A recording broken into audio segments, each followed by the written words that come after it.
El mejor amigo de mi marido, Mateo, encontró un frasco de pastillas en nuestro baño y preguntó: «Pensé que estaban intentando tener un bebé». Fue entonces cuando descubrí los mensajes con su amante sobre fraudes de seguros. Levanté la vista de mi computadora, donde había estado investigando clínicas de fertilidad. «Lo estamos intentando, Mateo. ¿De qué hablas?». A mi lado, mi esposo, Daniel, se quedó inmóvil a mitad del movimiento para tomar su café. Mateo levantó un frasco naranja de medicamentos. «Entonces, ¿por qué tienen mifepristona? Esto es un medicamento abortivo. Termina embarazos». Me reí nerviosamente. «No es mío. Nunca haría eso, Daniel. ¿Es tuyo?». El silencio fue ensordecedor. Mateo miró entre nosotros. La comprensión apareció en su rostro. «Solo viven 2 personas aquí», dije mientras Mateo comenzó a leer la etiqueta de la prescripción, surtida el mes pasado y el anterior. «Mis abortos espontáneos», susurré. «He tenido 4 pérdidas en 23 meses». Me levanté lentamente, mis piernas temblando. «Me has estado envenenando, has estado matando a nuestros bebés». Daniel retrocedió contra el mostrador, su rostro pálido. «No es lo que piensas». «Entonces explica por qué hay medicamento abortivo en nuestra casa mientras estoy tomando suplementos de fertilidad», dije, mi voz subiendo. «Mientras me inyecto hormonas, mientras castigo a mi cuerpo por fallarnos, mataste a nuestros hijos». Las palabras salieron crudas, rotas. «Tu madre me llamó defectuosa en acción de gracias. Preguntó si tal vez deberíamos explorar otras opciones. Tu hermana anunció su tercer embarazo en Navidad, y todos me miraron con lástima». Mi voz se elevó aún más. «Rechacé mi promoción para reducir el estrés. Dejé el café, el vino, el sushi, incluso mi medicamento para la ansiedad para aumentar las probabilidades». Daniel abrió la boca. «El doctor dijo que el estrés podría...».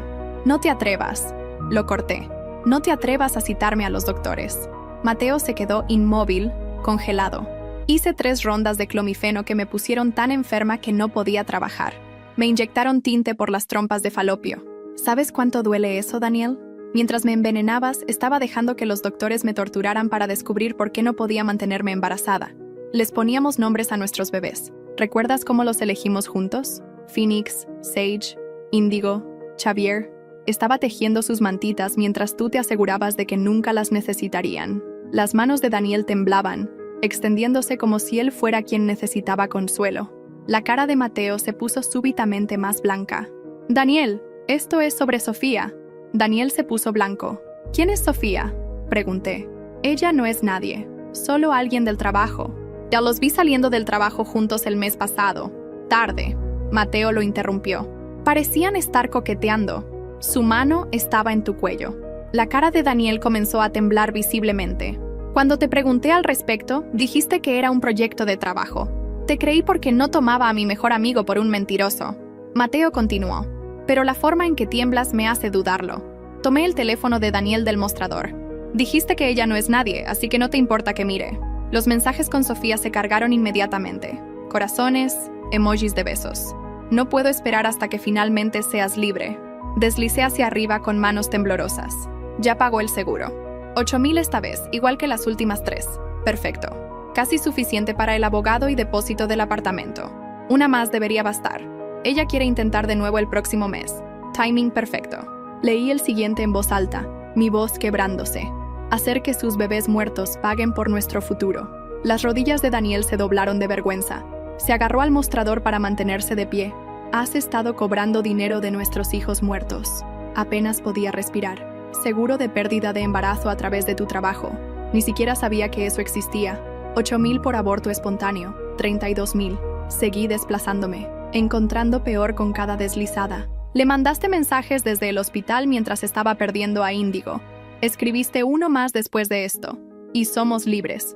Me tomaste la mano durante todo esto mientras planeabas el siguiente asesinato. Nunca quise que te doliera así», comenzó Daniel. «No querías lastimarme», grité. «Las pruebas de embarazo, todo hizo clic. Siempre las traías a casa. Insistías en verme tomarlas.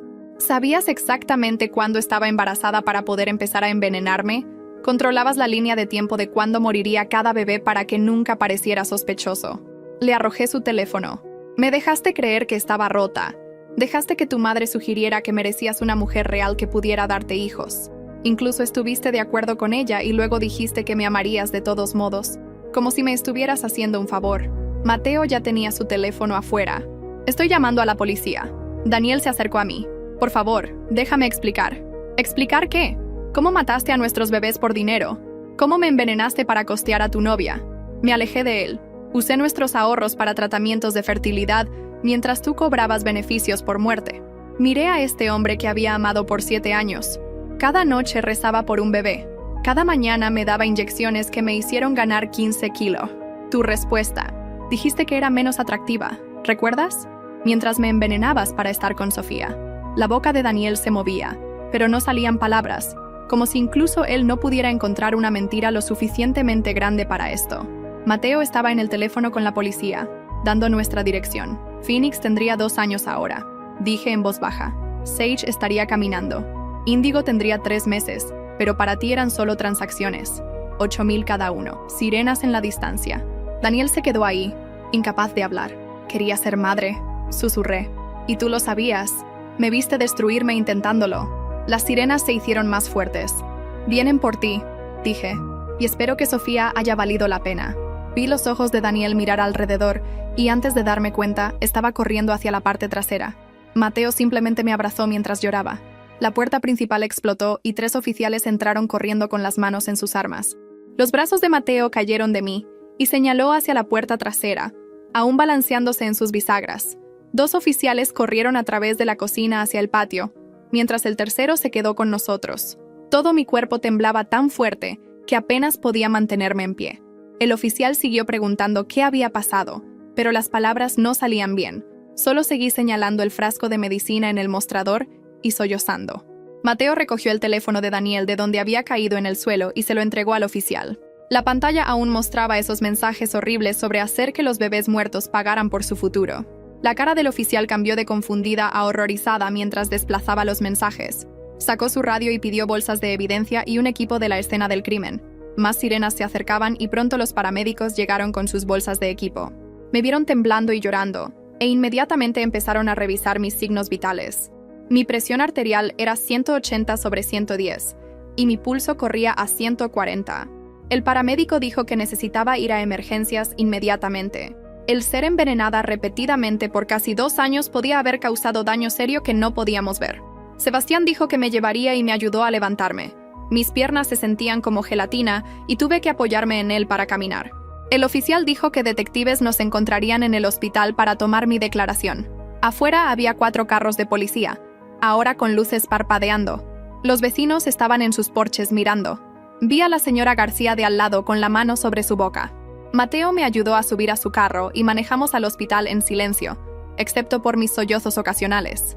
En emergencias me llevaron directo atrás cuando Mateo explicó sobre el envenenamiento. La enfermera de triaje abrió los ojos cuando oyó sobre la mifepristona. Me pusieron en un cuarto y un doctor llegó en minutos.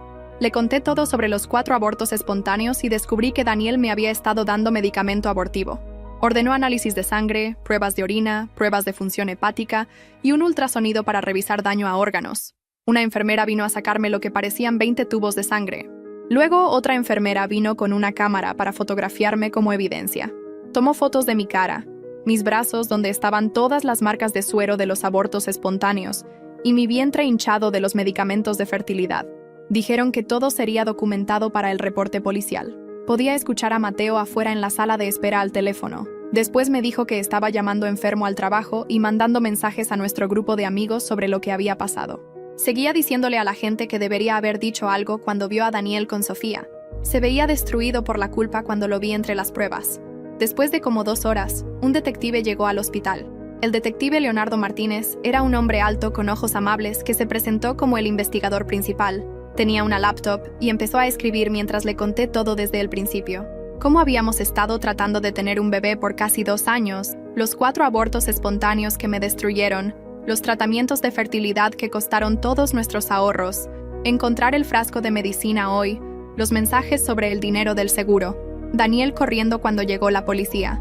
El detective Martínez hizo preguntas detalladas sobre fechas y horarios y registros médicos. Me dio su tarjeta de presentación con su número de celular directo. Dijo que necesitaban mi consentimiento para registrar la casa completamente. Firmé el formulario inmediatamente. Explicó que recogerían todo de la cocina y todas las medicinas de la casa. Ya habían puesto una alerta para el carro de Daniel y congelado sus tarjetas de crédito y cuentas bancarias. Dijo que Daniel no llegaría lejos. Después de que el detective se fue, una trabajadora social vino a mi cuarto. Era una mujer mayor con manos gentiles que se sentó y explicó que la coerción reproductiva era una forma reconocida de violencia doméstica. Me dio folletos sobre órdenes de protección de emergencia y recursos para víctimas. Dijo que lo que Daniel había hecho era intento de asesinato, fraude y violencia doméstica, todo en uno. Me ayudó a llenar el papeleo para una orden de restricción de emergencia ahí mismo en la cama del hospital. La doctora regresó con mis resultados de pruebas cerca de las 9 de la noche. Estoy tratando de entender cómo alguien podía planear algo tan horrible. Daniel estaba realmente calculando cuándo darle el medicamento basado en sus pruebas de embarazo. Mis enzimas hepáticas estaban elevadas por el envenenamiento repetido. Dijo que tomaría meses conocer la extensión completa del daño. Prescribió medicamentos para ayudar a mi hígado a sanar y me dio referencias a especialistas. Dijo que tuve suerte de que Mateo encontró esa botella cuando lo hizo.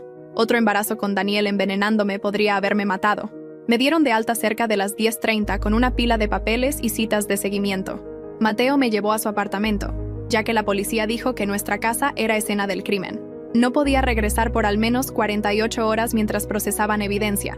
El apartamento de Mateo era pequeño pero limpio. Me instaló en el cuarto de huéspedes con sábanas y toallas frescas. Hizo té de manzanilla y se sentó conmigo mientras yo miraba la pared. Todo se sentía surreal, como si le estuviera pasando a alguien más. Mi teléfono siguió vibrando con llamadas y mensajes de gente que había oído. No podía lidiar con nada de eso. A medianoche llamé a mi jefa porque sabía que no podría ir a trabajar mañana o probablemente por semanas. Podía escuchar en mi voz que algo terrible había pasado. Solo dije que había una emergencia familiar y necesitaba tiempo libre. Me dijo que tomara todo el tiempo que necesitara y que Recursos Humanos mandaría papeleo para licencia médica familiar.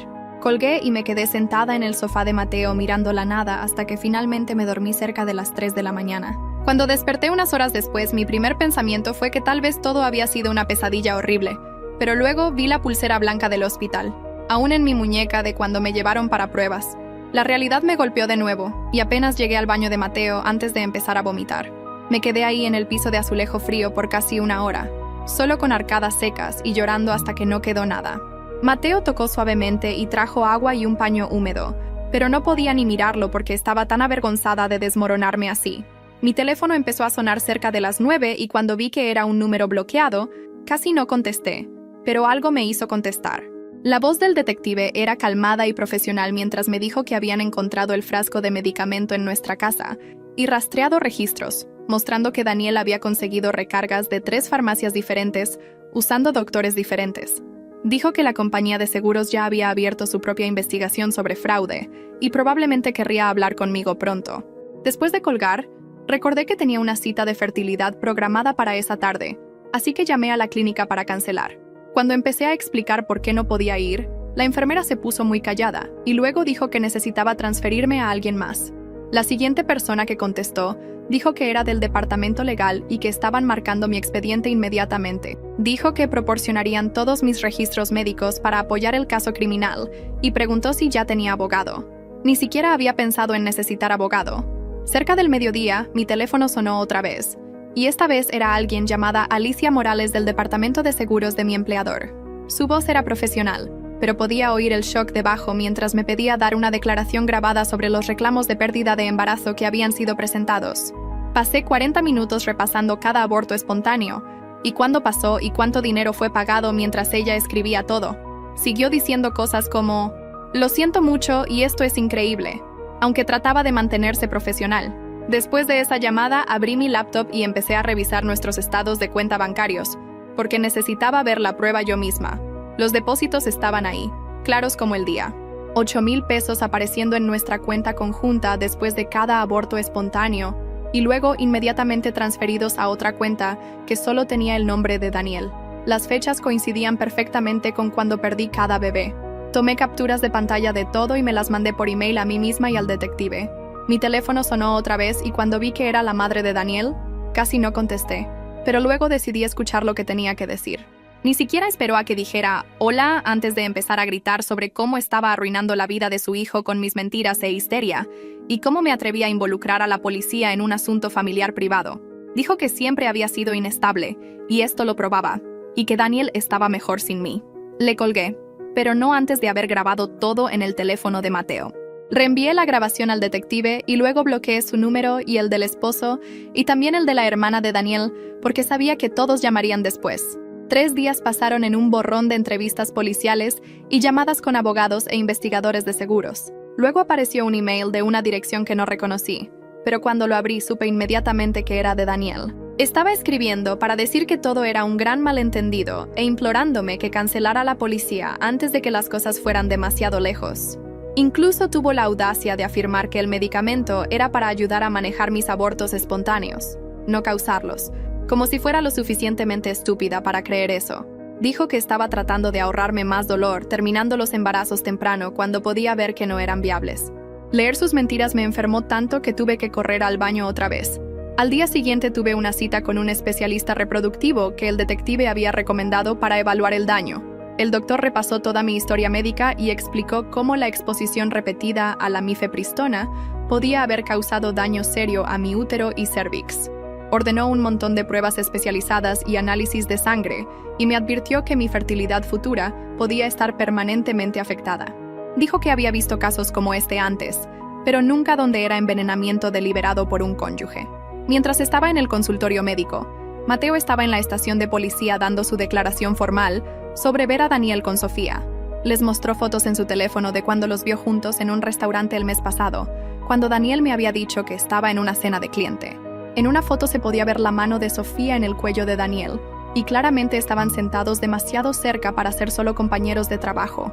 Mateo también les contó sobre cómo Daniel había mentido cuando le preguntó sobre eso, y dijo que era solo un proyecto de trabajo. El detective me llamó esa tarde con una actualización que hizo todo aún peor.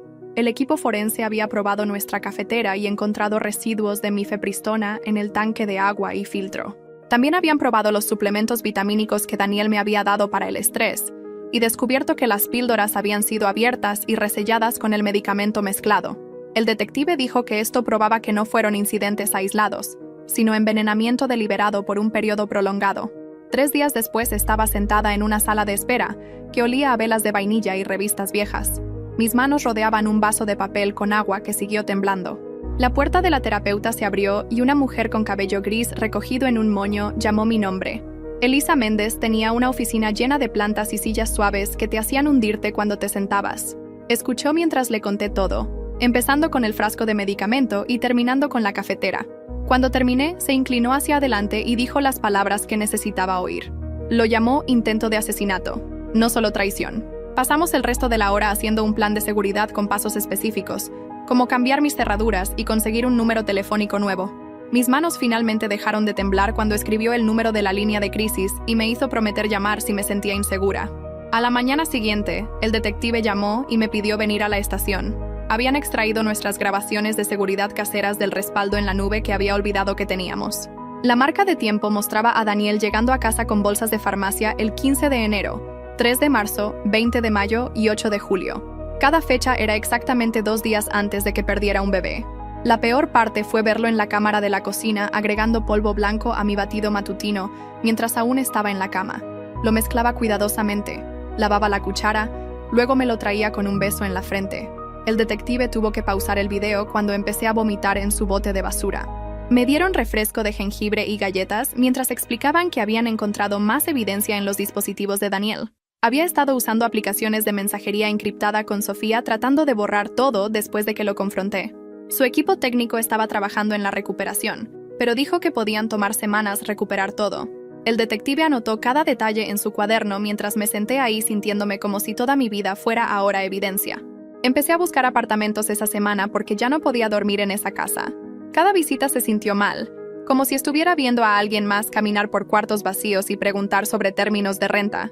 El primer lugar era demasiado caro. El segundo daba a un patio de juegos donde los niños siempre gritaban y reían. El tercero tenía una cocina que se veía exactamente como la nuestra y tuve que irme antes de que la gente terminara de hablar sobre el lavavajillas. Finalmente encontré un estudio arriba de una panadería que olía a pan cada mañana. El propietario no hizo preguntas cuando no pude proporcionar referencia de mi dirección actual. 2 semanas después, la oficina del fiscal del distrito llamó. Vicente Morales tenía una voz como grava y siguió aclarando su garganta mientras explicaba que estaban construyendo 2 casos, uno por envenenamiento, uno por fraude de seguro. Dijo que la evidencia era fuerte, pero me advirtió que el proceso tomaría meses. Tal vez más. Necesitarían que testificara, que reviviera todo frente a extraños que juzgarían si mi dolor era lo suficientemente real para justicia. Me dio el número de una defensora de víctimas y dijo que llamara si necesitaba algo, pero ambos sabíamos que lo que necesitaba era imposible de recuperar. Los papeles del divorcio llegaron al día siguiente. El abogado de Daniel alegaba que estaba teniendo un colapso nervioso y haciendo acusaciones falsas. ¿Qué hace que alguien documente su propio crimen tan cuidadosamente? Las grabaciones de seguridad mostrando a Daniel mezclando polvo en batidos mientras ella duerme. ¿Se olvidó de las cámaras o solo pensó que nunca lo atraparían? Querían control de nuestros bienes. Dijeron que estaba demasiado inestable para tomar decisiones financieras. Mis manos temblaron de rabia mientras leí sus alegatos de que era delirante, que había imaginado todo por el dolor. Incluso sugirió que necesitaba evaluación psiquiátrica antes de que cualquier procedimiento de divorcio pudiera proceder. Los papeles se sintieron pesados en mis manos, como sostener prueba de que aún estaba tratando de destruirme, incluso desde la cárcel. Contraté a Carlos Rey esa tarde después de llamar a 6 otros abogados que dijeron que mi caso era demasiado complicado. Costaba más de lo que ganaba en 3 meses, pero prometió pelear cada mentira que Daniel estaba esparciendo. Lo primero que hizo fue solicitar una orden de protección y congelar nuestras cuentas conjuntas antes de que Daniel pudiera vaciarlas. Me hizo escribir todo lo que recordaba mientras tomaba notas en una libreta legal amarilla. Cuando terminé, me miró por encima de sus anteojos y dijo que íbamos a enterrar a Daniel en la corte. El trabajo mandó papeleo de licencia médica familiar. La siguiente semana mi gerente llamó para verificar. Su voz cuidadosa, como si tuviera miedo de que me rompiera. Dijo que tomara todo el tiempo que necesitara, pero ambas sabíamos que mi evaluación de desempeño se acercaba. La promoción que rechacé para reducir estrés se sintió como otra cosa que Daniel me robó. Llené los formularios en mi nueva mesa de cocina escribiendo «Emergencia médica familiar» en la caja de razón, porque no había casilla para «Esposo asesinó a mis bebés». 3 semanas viviendo en mi nuevo apartamento, me topé con Sofía en el supermercado. Estaba comprando pruebas de embarazo. La ironía me hizo querer gritar, pero en cambio saqué mi teléfono y empecé a grabar. Caminó directo hacia mí. Tuvo la audacia de tocar mi brazo y decir que no tenía idea de lo que Daniel estaba haciendo. Su voz era aguda y falsamente dulce mientras insistía que estaban juntos, pero pensaba que yo sabía sobre el affair. Dijo que Daniel le había dicho que teníamos un arreglo, que nuestro matrimonio era solo para apariencias. Siguió hablando mientras grabé. Admitió que habían estado juntos por 8 meses. Dijo que él prometió dejarme después de las fiestas. Cuando finalmente notó mi teléfono, su cara se puso blanca y prácticamente corrió a su carro. Los resultados del análisis de sangre regresaron al día siguiente. La doctora llamó para explicar que habían encontrado rastros de metabolitos de mifepristona, aún en mi sistema 5 semanas después del último envenenamiento. Dijo que probaba exposición repetida a lo largo del tiempo, que mi cuerpo había estado saturado con la droga. La documentación sería crucial para el caso criminal, dijo. Luego preguntó si necesitaba referencia para consejería. Casi me reí porque ya estaba yendo a terapia al menos 2 veces por semana, y aún no era suficiente para darle sentido a nada de esto. 2 semanas pasaron en un borrón de entrevistas policiales y pruebas médicas antes de recibir la llamada. La voz del detective era plana cuando me dijo que habían detenido a Daniel por una luz trasera rota a 3 estados de distancia. Había estado viviendo en su carro, no se había afeitado por días, y empezó a llorar cuando lo esposaron. La foto de la prisión que me mandaron mostraba a alguien que apenas reconocía. Sus ojos estaban huecos y su ropa arrugada y manchada. Miré esa foto por 1 hora esperando sentir algo además de vacío.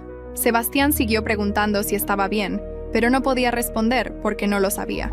La audiencia de fianza pasó 3 días después en una sala de corte que olía a café viejo y limpiador de pisos. La madre de Daniel se sentó en la primera fila usando su vestido de iglesia y disparándome dagas con sus ojos. Cuando el juez estableció la fianza en 200,000 pesos, se levantó y escribió un cheque sin vacilar. Había refinanciado su casa, me dijo después el alguacil.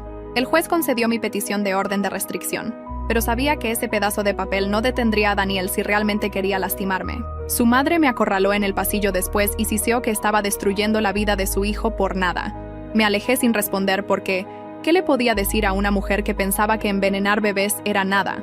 La siguiente semana, Elisa sugirió que probara un grupo de apoyo para pérdida de embarazo, que se reunía los martes en el centro comunitario. Me senté en ese círculo de sillas elásticas por 20 minutos antes de poder hablar. Cuando finalmente dije las palabras en voz alta sobre lo que Daniel había hecho, el cuarto se volvió completamente silencioso. Una mujer empezó a llorar y otra se extendió para tomar mi mano, Me creyeron sin cuestionar que era más de lo que podía decir de la mayoría de la gente. Después de la reunión, 3 de ellas me dieron sus números telefónicos y dijeron que llamara en cualquier momento. Los guardé en mi teléfono, pero aún no podía forzarme a contactarlas. El detective llamó mientras hacía compras 4 días después. Habían conseguido los registros telefónicos de Sofía y encontrado cientos de mensajes entre ella y Daniel sobre el dinero del seguro. Sabía todo desde el principio y lo había ayudado a planear cada envenenamiento. El fiscal le había ofrecido un trato para testificar contra él y lo había tomado inmediatamente, sin lealtad entre asesinos. Aparentemente tuve que abandonar mi carrito en el pasillo de cereales y sentarme en mi carro por 1 hora después de esa llamada. A la mañana siguiente, me detuve en mi café usual por primera vez desde que todo pasó. Una mujer embarazada estaba ordenando en el mostrador, su mano descansando en su vientre redondo. Mi pecho se apretó y no podía respirar. Las paredes empezaron a cerrarse y mi visión se oscureció en los bordes.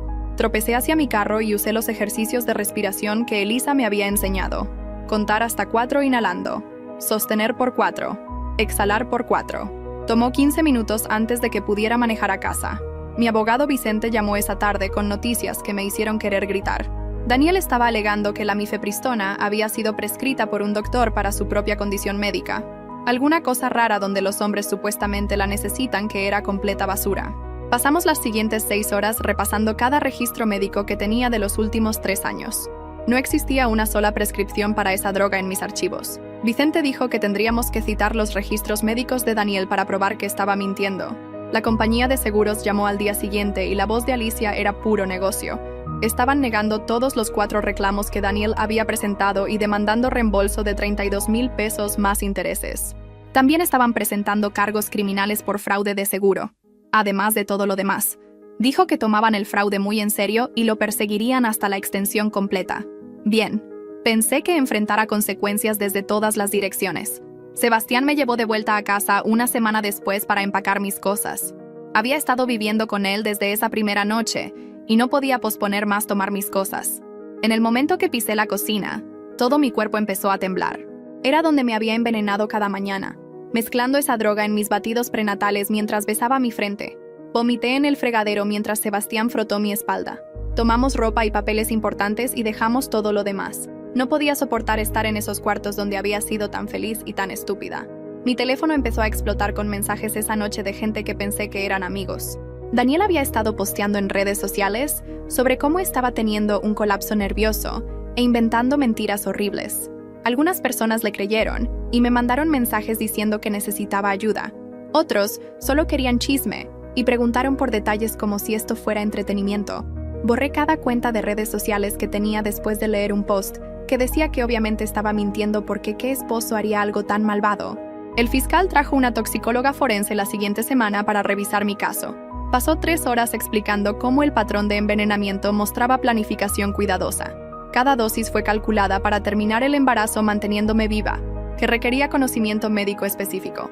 El espaciado entre envenenamientos fue diseñado para parecer abortos espontáneos naturales. Dijo que quienquiera que hizo esto sabía exactamente lo que estaba haciendo y cómo hacerlo parecer mala suerte. El fiscal grabó todo para el juicio. 2 semanas después estaba empujando cajas en la parte trasera de la camioneta de Sebastián mientras la lluvia empapaba mi chaqueta. El apartamento que encontré estaba al otro lado de la ciudad, en un edificio que olía a alfombra vieja y tenía manchas de agua en el techo. Sebastián cargó mi sofá a 3 pisos de escaleras sin quejarse, aunque podía ver su cara poniéndose roja del esfuerzo. Trabajamos en silencio, principalmente porque cada vez que trataba de hablar, su voz se quebraba y desviaba la mirada. Cuando armamos el marco de la cama, se sentó en el suelo y miró sus manos. Siguió abriendo la boca como si quisiera decir algo, pero no salía nada. Finalmente logró decirme que debería haber dicho algo cuando vio a Daniel con Sofía. Le dije que no era su culpa, pero sacudió la cabeza y dijo que había sido cobarde. Después establecimos reglas sobre qué tan seguido podía verificar conmigo, porque su culpa lo hacía mandarme mensajes cada hora. A la mañana siguiente, Vicente llamó para decir que el abogado de Daniel quería reunirse sobre un trato. Manejé a la oficina de Vicente, donde las paredes estaban cubiertas con diplomas de derecho y fotos de él dándole la mano a gente de aspecto importante. El abogado de Daniel se sentó frente a nosotros con una carpeta llena de papeles y empezó a hablar sobre cargos reducidos, si acordaba no demandar por daños. Vicente escuchó sin interrumpir. Luego se recostó en su silla, y le dijo al abogado que la evidencia era demasiado fuerte para considerar cualquier trato. El abogado siguió presionando y dijo que Daniel se declararía culpable de asalto simple en lugar de envenenamiento. Vicente realmente se rió y dijo que el jurado nunca aceptaría eso. 3 días después de esa reunión, tuve que ir a mediación de divorcio en una sala de conferencias con vista a la ciudad. Daniel se sentó al otro extremo de la mesa, viéndose más delgado que antes, con círculos oscuros bajo sus ojos. Su abogado empezó a leer de notas preparadas sobre cómo los bienes matrimoniales deberían ser divididos. Luego el abogado de Daniel dijo: ya que gané más dinero que Daniel, debería pagarle manutención. Mi abogado Carlos se levantó tan rápido que su silla rodó hacia atrás y golpeó la pared. Ahora ese es un abogado que sabe cuándo mostrar ira real. ¿Cómo puede alguien siquiera sugerir que la víctima debería pagar a su envenenador? Sacó declaraciones de impuestos mostrando que solo gané más dinero los últimos 2 años, mientras Daniel había sido el mayor ganador por 5 años antes de eso. Carlos también señaló que Daniel me había robado a través de fraude de seguro, así que cualquier reclamo de manutención era ridículo. El abogado de Daniel trató de argumentar, pero Carlos lo calló con jurisprudencia y precedentes hasta que abandonaron la petición de manutención. El lunes siguiente regresé al trabajo, pero solo me dio tiempo porque no podía concentrarme en nada. Siguió cometiendo errores en reportes que había hecho cientos de veces antes. Mi supervisora me encontró llorando en el baño después de mandar un email a la lista de clientes equivocada. Me dijo que tomara mi tiempo y que todos entendían por lo que estaba pasando, pero sabía que mi carrera básicamente había terminado porque no podía concentrarme lo suficiente para hacer las tareas más simples. Mis manos temblaban cuando trataba de escribir y olvidaba lo que estaba haciendo en medio de proyectos. Una semana después, Vicente llamó para decir que Sofía había hecho un trato con la fiscalía. Les dio todo, incluyendo mensajes donde Daniel llamaba a los bebés oportunidades financieras y calculaba cuánto dinero traería cada uno. Les mostró mensajes donde planeaba exactamente cuándo darme la medicina basado en mi ciclo. Había emails donde discutían anuncios de apartamentos y cómo usaron el dinero del seguro para depósitos inmuebles. Sofía incluso tenía grabaciones de llamadas telefónicas donde Daniel se reía sobre cómo me culpé por los abortos espontáneos. Vicente dijo que su testimonio era devastador y básicamente garantizaría una condena. El peor día vino cuando tuve que ir a la oficina del fiscal para identificar evidencia.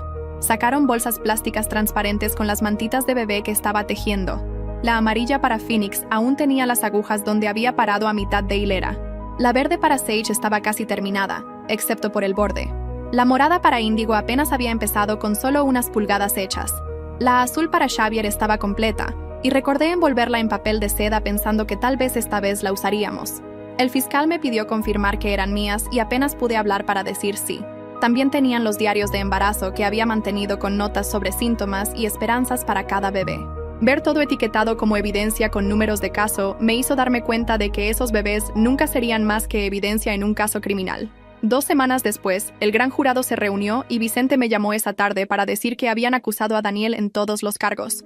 Enfrentaba asalto con veneno, fraude de seguro y cargos de violencia doméstica que podrían significar 20 años de prisión. Vicente dijo que era uno de los casos más fuertes que había visto debido a toda la evidencia y el testimonio de Sofía, pero me advirtió que los juicios eran impredecibles y el abogado de Daniel trataría todo para crear duda. Dijo que necesitábamos prepararnos para una larga pelea y que Daniel aún podría tratar de tomar un trato conforme se acercara el juicio. La siguiente semana tuve una cita con mi doctora de fertilidad, quien hizo una serie de pruebas para ver qué daño había causado la medicina. Regresó con resultados mixtos, mostrando algunas cicatrices, pero no infertilidad completa.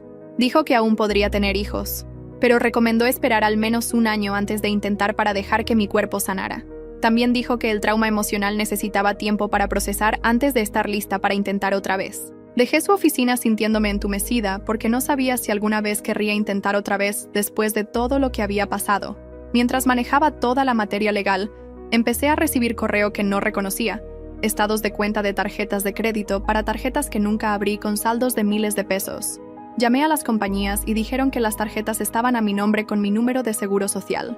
Los cargos eran por joyería, electrónicos y adelantos de efectivo totalizando 30,000 pesos.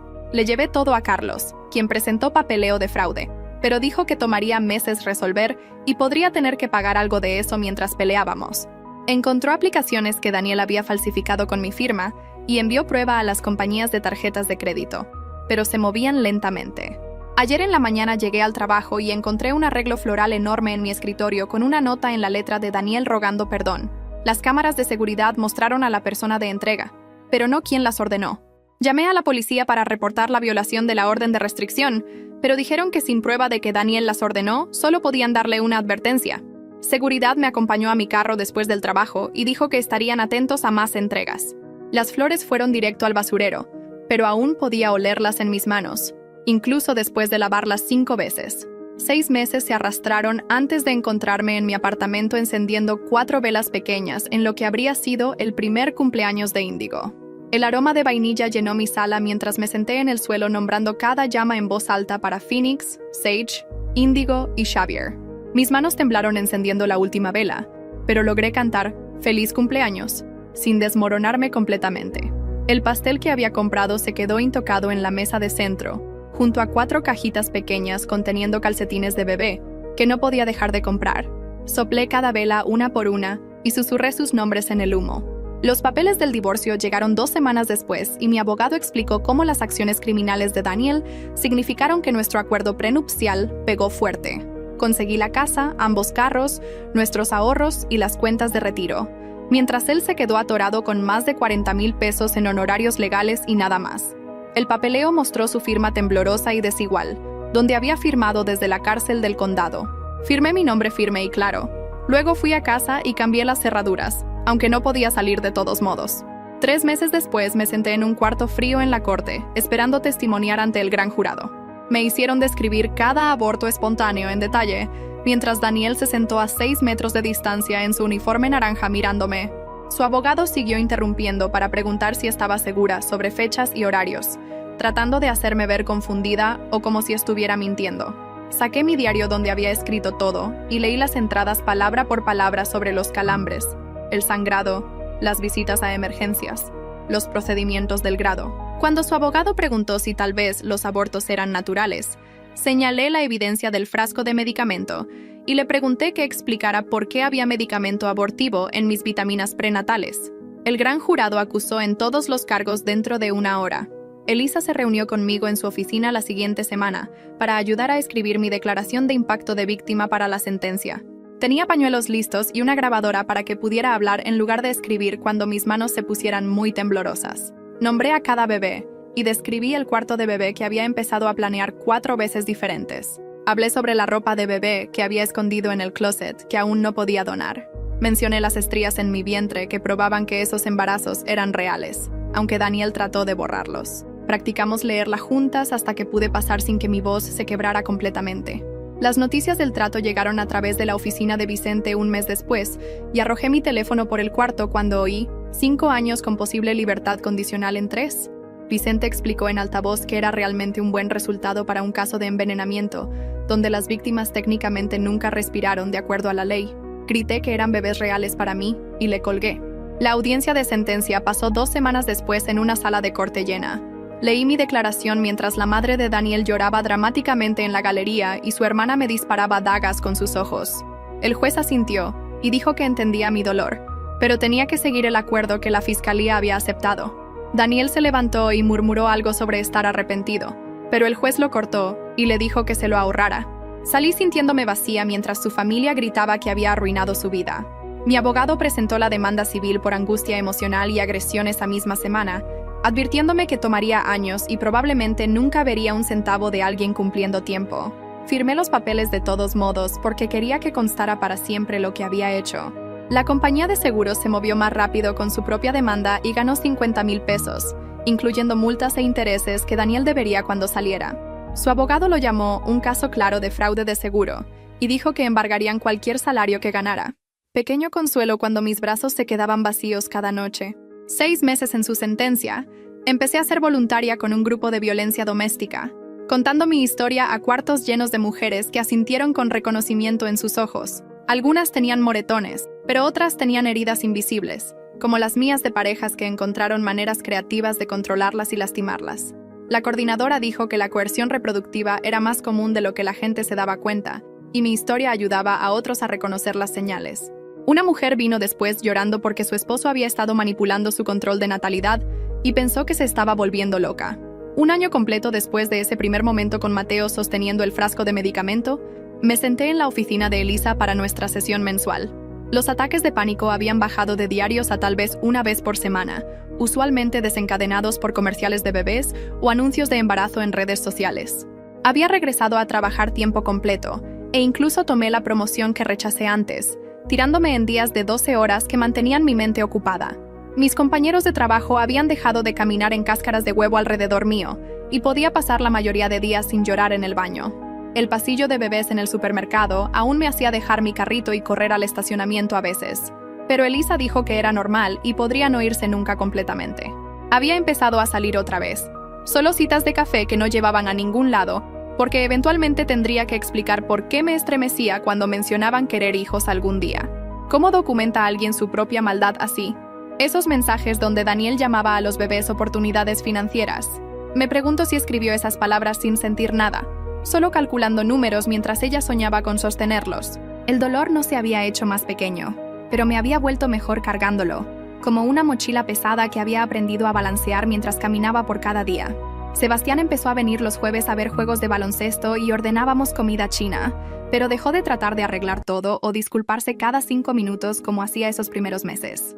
Habíamos establecido reglas claras para sí mismo, como mandar mensaje antes de venir y no quedarse después de las 10, y no mencionar a Daniel, a menos que yo lo hiciera primero, que nos ayudó a encontrar algo que se sintió casi normal otra vez. La prisión llamó una tarde mientras estaba organizando cuentas médicas, y la voz del otro lado me dijo que Daniel había sido atacado por otro interno, y estaba en la enfermería con costillas rotas y una mandíbula fracturada. Colgué sin preguntar si estaba bien y regresé a organizar papeles, esperando sentir algo, cualquier cosa, pero solo había este espacio vacío donde el cuidado había vivido una vez. Mi jefa me llevó aparte la siguiente semana y me ofreció una transferencia al departamento de mercadeo en el edificio este donde nadie conocía mi historia, y no tendría que ver la sala de descanso donde Sofía solía almorzar, o pasar por la antigua oficina de Daniel cada día. Empaqué mi escritorio ese viernes y moví todo a un cubículo con vista de ventana al estacionamiento en lugar del patio donde solíamos almorzar juntos. Elisa me convenció de conocer a alguien para café. Solo café, dijo con un tipo de su club de lectura que conocía mi situación, pero quería conocerme de todos modos. Duré 20 minutos antes de inventar una excusa sobre una emergencia de trabajo, porque su colonia me recordó la loción para después de afeitar que Daniel usó en nuestra boda, y vomité en el baño del restaurante antes de manejar a casa. El abogado llamó mientras plantaba tomates en mi nueva cama de jardín para decir que la demanda civil se había resuelto por 75,000 pesos, que probablemente nunca vería. Pero al menos había un documento legal diciendo que Daniel nunca podría contactarme otra vez, incluso después de prisión. Compré 4 árboles pequeños del vivero y los planté a lo largo de la cerca trasera, uno para cada bebé, escribiendo sus nombres en piedras de río que puse en la base de cada tronco. Phoenix consiguió el manzano porque hablábamos sobre recoger manzanas con nuestros hijos algún día. Sage consiguió el roble por fuerza. Índigo consiguió el cerezo por belleza, y Xavier consiguió el arce porque otoño fue cuando más tratamos por él. Los regaba cada mañana antes del trabajo y arrancaba hierbas los fines de semana, y a veces me sentaba en el pasto entre ellos leyendo libros sobre pérdida de embarazo que Elisa me traía. Un reportero del periódico estatal dejó 3 mensajes de voz sobre hacer un artículo especial sobre coerción reproductiva y fraude de seguro, pero los borré sin devolver la llamada porque no quería hacer la historia de advertencia en la lectura de café del domingo en la mañana de alguien. El aniversario llegó un martes y tomé un día libre del trabajo para sentarme en mi jardín con los árboles que estaban empezando a mostrar nuevo crecimiento, y me di cuenta de que había sobrevivido algo que debería haberme destruido completamente. No estaba agradecida por encontrar fuerza que nunca quise necesitar, y no estaba orgullosa de sobrevivir algo que nunca debería haber pasado. Pero aún estaba aquí, aún respirando, aún levantándome cada mañana para regar 4 árboles e ir al trabajo y a veces incluso reír de los chistes terribles de Sebastián durante juegos de baloncesto. El veneno que Daniel me alimentó por 2 años no me mató, aunque mató a nuestros bebés. Y algunos días eso se sintió como su propia clase de victoria, incluso si era una que nunca quise ganar.